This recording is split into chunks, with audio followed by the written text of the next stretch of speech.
Olá pessoal, estamos começando a 13ª aula, certo? A nossa penúltima aula de Direitos Humanos e Desenvolvimento Humano. Lembrando que semana que vem é a nossa última aula e na outra semana teremos o nosso teste final. Pelas minhas contas, fechamos os 15 encontros. Bom pessoal, hoje nós vamos falar sobre o papel dos governos nesse processo todo. Nós vimos como nasceram os direitos humanos, qual foi o contexto histórico, onde foi dado tudo isso, a Declaração Universal, as convenções, os pactos, os tratados de direitos humanos, como isso está na Constituição Federal, no artigo 5º da Constituição, por exemplo, né? Como o Estado pode concretizar esses direitos humanos em fatos, em algo palpável, concreto, para nós, membros da sociedade. E agora nós vamos pensar no papel dos governantes nesse processo todo. Como acontece isso? Do ponto de vista político, que é o nosso objeto aqui na gestão pública. Pensar como essa política pode se transformar em algo concreto, efetivamente. Então eu vou aqui já espelhar a minha tela, ok? Espelhar a minha tela, vocês já estão vendo. Bom, qual o papel dos governos, na verdade? Os governantes dos governos. Nós vimos também que é preciso saber separar o Estado do governo. O Estado, ele não passa. O governo passa, ele é transitório, ele tem um programa, ele tem uma estratégia, ele tem um conjunto de valores aos quais você tem que ter atenção no momento da votação, no momento da eleição. Preciso, é fundamental. Então, cada partido político possui, digamos assim, um conjunto de ideias que formam o que nós conhecemos de ideologia, que o candidato a presidente, a governador, a prefeito, os parlamentares em geral, representam essas ideias. Preciso sabermos isso. Isso significa concretizar ou não os direitos humanos ou, seletivamente, alguns direitos humanos. O Estado, historicamente, não tem concretizado, e os governos, consequentemente, não têm concretizado, os governos especialmente, não tem concretizado os direitos humanos em sua integralidade. Então, e nós sabemos que a gente não está ilhado. Nós fazemos parte de uma comunidade global, fazemos parte de um planeta. O que acontece lá fora pode nos atingir. O que acontece aqui no Brasil pode atingir lá fora. Então, essa via de mão dupla. Não existe essa autonomia plena política de um Estado. Há uma autonomia relativa, porque tem diversos fatores econômicos, sociais, políticos, ambientais que interferem, certo? Na confecção e na concretização dos interesses de uma sociedade representados pelo Estado, nos valores que o Estado representa. Estado composto por nação, povo, território. Aliás, povo, território, soberania. Povo, território, soberania. Está lá, ele não passa. Mas os governos passam com seus valores. Mais liberais, menos liberais, mais conservadores, menos conservadores, mais de direita, mais de esquerda, mais de centro. E assim por diante. Cada governo dá uma cara específica para o que deseja desenvolver. Mas o Estado tem valores que são imutáveis, que estão lá, postos, que nós vimos, inclusive, no artigo 5º da Constituição. Portanto, não existe uma autonomia plena do Estado nesse contexto global, nesse contexto planetário. Existe uma autonomia relativa, portanto. Uma autonomia relativa. Agora, quem se envolve nesse processo de formulação de políticas públicas, que nós falamos isso há uma aula atrás, nós falamos do papel do Estado e das políticas públicas para a concretização dos direitos humanos. Quem se envolve? Governos. Os governos se envolvem. Grupos de interesses, grupos de pressão, religiosos, movimentos sociais e assim por diante. A sociedade como um todo. A sociedade como um todo, os movimentos sociais. A imprensa é fundamental também nesse processo, age também nesse processo. Mídia virtual, que hoje é uma realidade. A mídia virtual é uma realidade, né? Faz parte também desse processo de influência. Inclusive, são chamados digital influencers, né? Que eles influenciam efetivamente. Inclusive a nossa própria vontade. Por que não dizer influenciar os governos? Ou os governos utilizarem a internet para influenciar o povo? Ou para realizar mudanças no Estado, reformas no Estado, e assim por diante. E o judiciário. O judiciário também tem um papel fundamental nesse processo. O que pode interferir nesse processo de formulação de políticas públicas, além disso? As coalizões internas dos governos. E que coalizões são essas? São as alianças. A gente pode até chamar de conchavos, dependendo do que seja efetivamente, não é? Mas conchavo é muito pejorativo. Estamos falando de alianças em prol de um programa. E não deve ser em prol de um candidato, de uma pessoa. Essa é a teoria. Na prática, às vezes, ou muitas vezes, acontece justamente o contrário. Você age em prol de um candidato. De um candidato. Personifica um processo que não deveria ser personificado. As coalizões internas dos governos, ou seja, os agrupamentos internos, as alianças, a política internacional influencia, sem dúvida alguma, o arranjo interno de concretização dos direitos humanos através de políticas públicas, sem dúvida alguma, a política internacional, o ambiente internacional. A política ambiental também é um processo que tem extrema influência no nosso país e nos demais países. E a agenda que é formulada. Afinal, o que é que o governo quer? O governo quer e transforma isso numa agenda, numa pauta.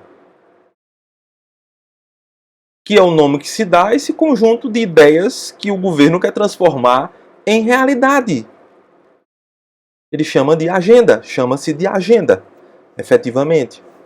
Qual é a agenda positiva, produtiva, econômica, ambiental, social, humanitária do governo? Esse é um ponto. Portanto, é preciso observar as dinâmicas do legislativo também. Como é que o legislativo age? Tem interesse nessa agenda humanitária?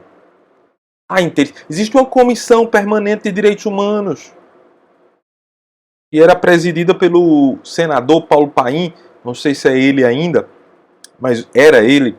Então, existe uma comissão permanente no legislativo que debate as questões humanitárias.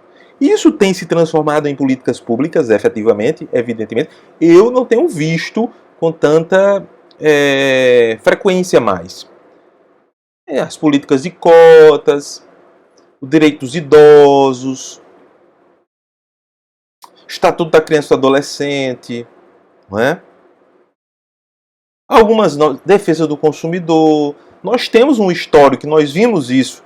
Nós temos um histórico de normas humanitárias.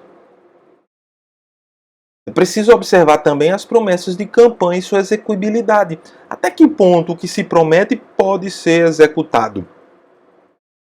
Até que ponto o que se promete é factível? Até que ponto o que se promete pode ser realizado? E aí tem o fator mais impeditivo, o orçamento. O orçamento. Ou seja, qual o meu limite orçamentário para isso? Isso é fundamental.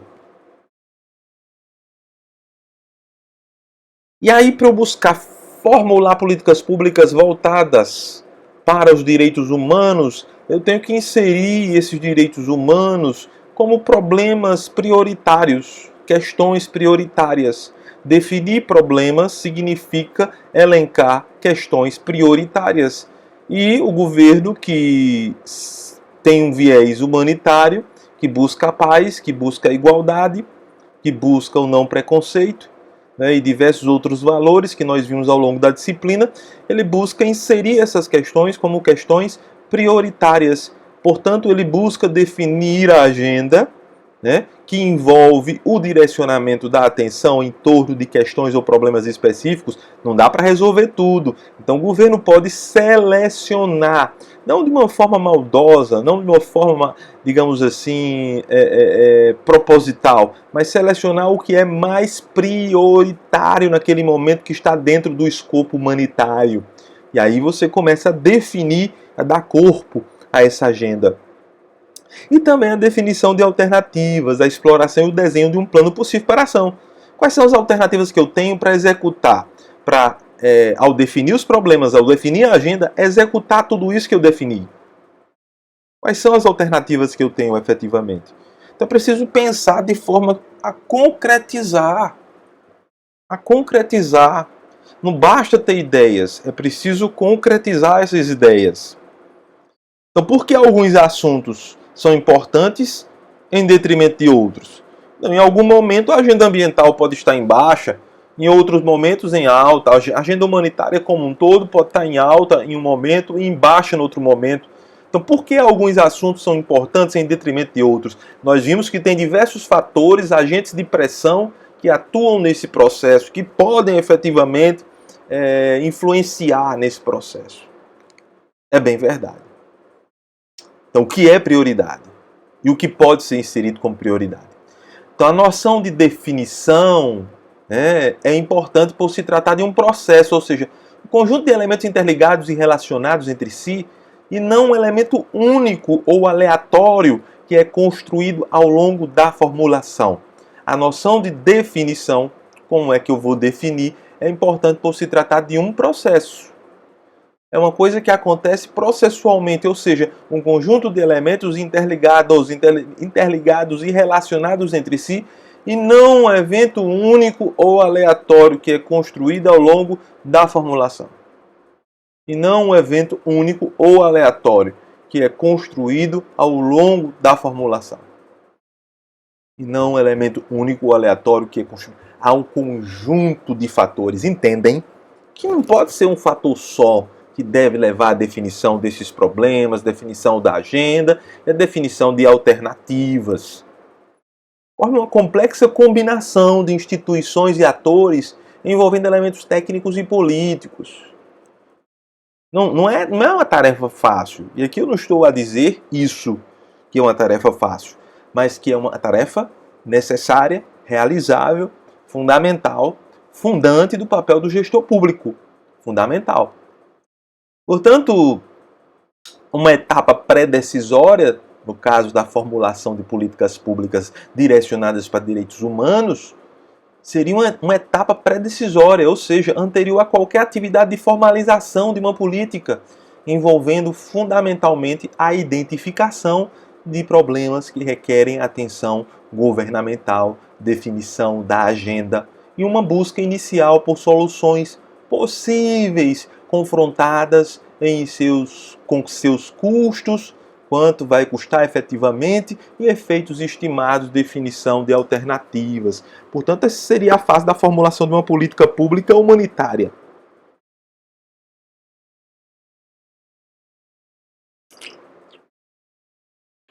Seria a fase de uma política pública humanitária. Uma etapa pré-decisória, não é a decisão em si. Ou seja, anterior, antecedente a qualquer atividade de formalização de uma política, envolvendo fundamentalmente a definição de problemas que requerem atenção governamental, definição da agenda e uma busca inicial por soluções possíveis, confrontadas com seus custos e efeitos estimados, definição de alternativas. Então, a etapa de formulação impactará em todas as demais. A etapa de formulação impactará em todas as demais.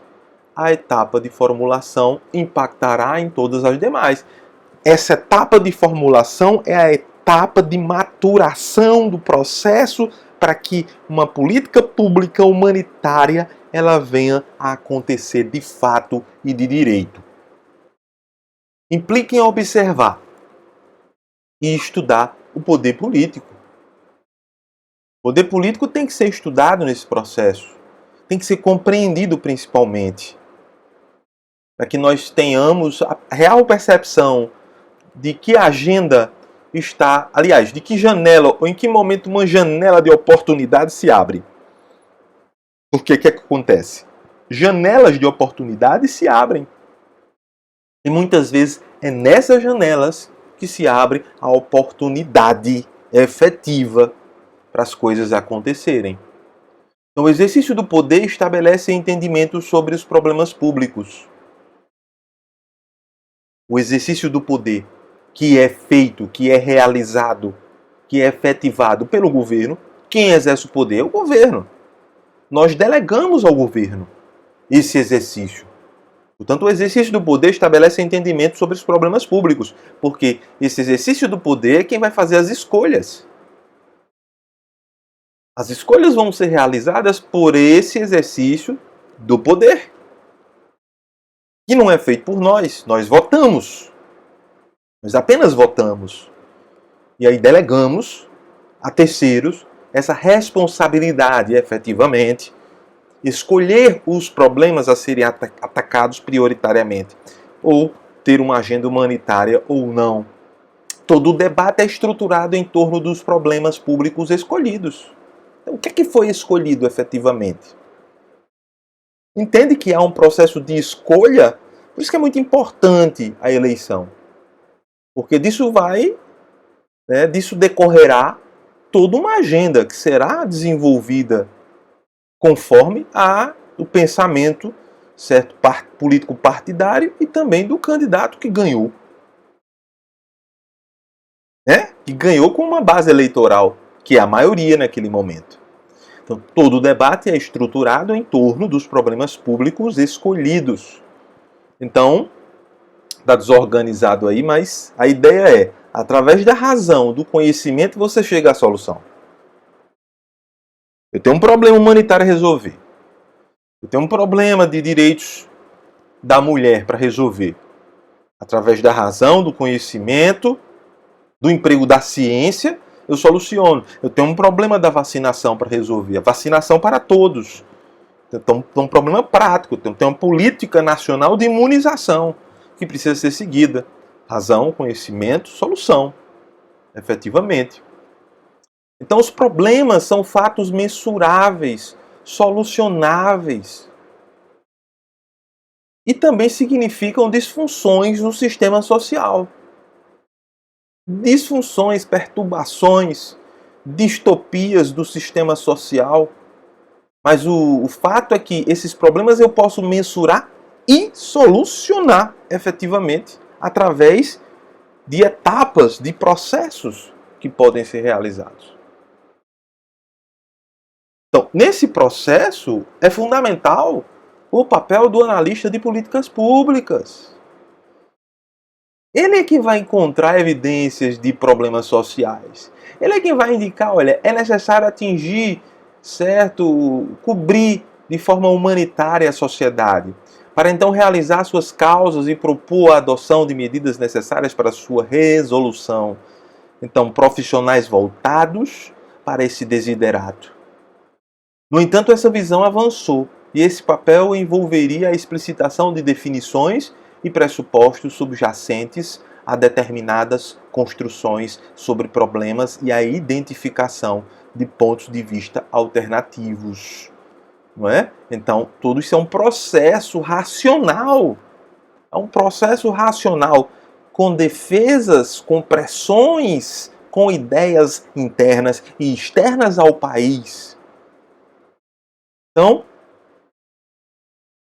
os poucos engajados formam os grupos de espectadores e isso tem conflito, efetivamente, Não pense que se inserir um tema numa agenda pública se insere de forma não conflituosa, porque tem aquelas pessoas que não concordam. Não existe um consenso absoluto. Busca-se o consenso no sentido de se ter uma ideia equilibrada, uma solução equilibrada para uma determinada demanda. Portanto, o conflito faz parte do processo. Faz parte do processo. Os conflitos podem estruturar o conjunto de problemas públicos e decidir quem entra e quem não entra no jogo. Então, esses conflitos que vocês estão vendo aí na tela, eles vão efetivamente delinear o que entra e o que não entra. O que é que pode causar menos conflito neste momento? Abre-se uma janela de oportunidade. O que é que pode abrir essa janela de oportunidade? Aí você pode ceder um pouco aqui, a outra parte cede um pouco lá, e assim você vai resolvendo. Esse é o processo de negociação. Então, os conflitos podem estruturar o conjunto de problemas públicos, formar esse conjunto de problemas públicos e decidir quem entra e quem não entra efetivamente no jogo. Como um problema passa a ser visto como um assunto importante e merecedor de atenção. A mídia, um acontecimento, uma circunstância, uma catástrofe, um desastre, uma questão muito polêmica.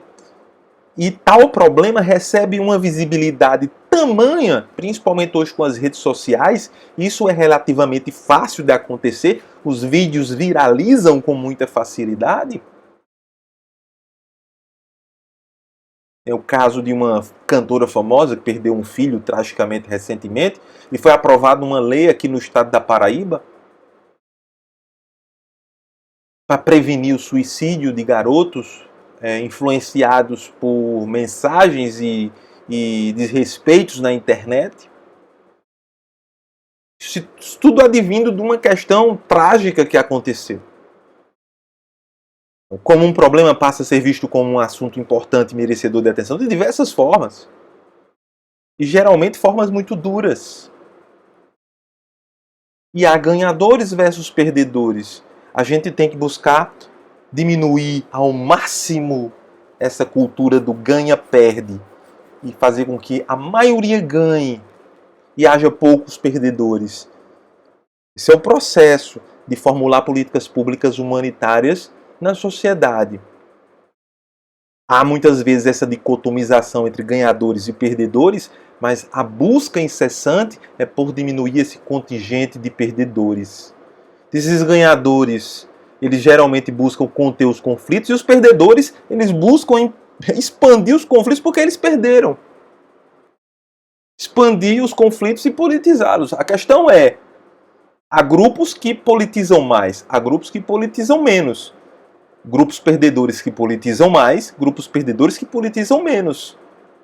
E os ganhadores estão na defensiva, de conter conflitos, de não ter problema, de não ter questiúnculas a serem resolvidas. E é preciso avançar.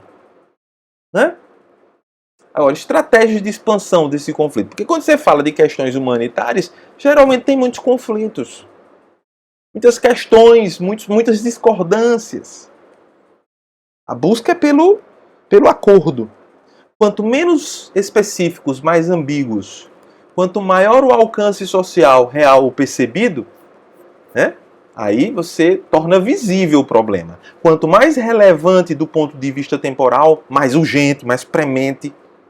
Quanto mais técnico for o problema, né, e quanto menores precedentes claros o problema tiver, maiores serão as chances de expansão do conflito. O conflito vai aumentar. Você precisa de questões, de pessoas técnicas que resolvam o problema. E há muitas confusões, há muita coisa inexplicada. Ou seja, maiores as chances de mobilizar a audiência. E mobilizando essa audiência, você torna a questão principal, prioritária, na pauta. Pode até colocá-la na agenda e, quem sabe, até formular uma política pública a partir dela. Então, a definição de problemas é elemento central do conflito político. A definição de problemas consiste numa representação estratégica de situações. Temos situações, questões de preconceito, preconceito contra a raça, religiosidade, questões referentes à educação que não é igualitária no Brasil, questão de acesso à água, acesso a saneamento. Como é que eu resolvo, como é que eu coloco essa pauta na agenda, principalmente para os mais vulneráveis, efetivamente. Problemas são escolhas políticas. O fato é que a gestão está para resolver problemas. Problemas. E quando se trata de questões humanitárias, estamos falando de problemas. Então, problemas são escolhas políticas, efetivamente. A atividade governamental é a produção de políticas públicas relacionadas com a definição de problemas sob a percepção dos atores acerca desses e considerando interesses em jogo. A atividade governamental é a produção de políticas públicas. É o que o governo faz. Certo? É o que o governo deve fazer. Esse é o trabalho do governo. Não é gerar conflitos, é fazer políticas públicas relacionadas com a definição de problemas. Né? A partir dos problemas existentes, vamos resolver os problemas sob a perspectiva dos atores acerca desses e considerando os interesses em jogo. Né? Então é preciso nós termos esta consciência de quem são os atores efetivamente no jogo social. Estamos falando aqui do jogo social. Né? Do jogo social. Então esse é o recado que eu quero dar hoje. Né? Aula curta, mas que com muitas informações, bem densa a aula, para que efetivamente nós possamos entender, compreender como essas políticas humanitárias podem efetivamente influenciar e acontecerem de fato, certo? Através da ação dos governos. Semana que vem, 14ª aula nossa última aula, certo? Fiquem com Deus, bom final de semana a todos e um abraço. Qualquer coisa, dúvida, lá no chat do PVAI ou aqui no chat do vídeo estou à disposição. Abraço!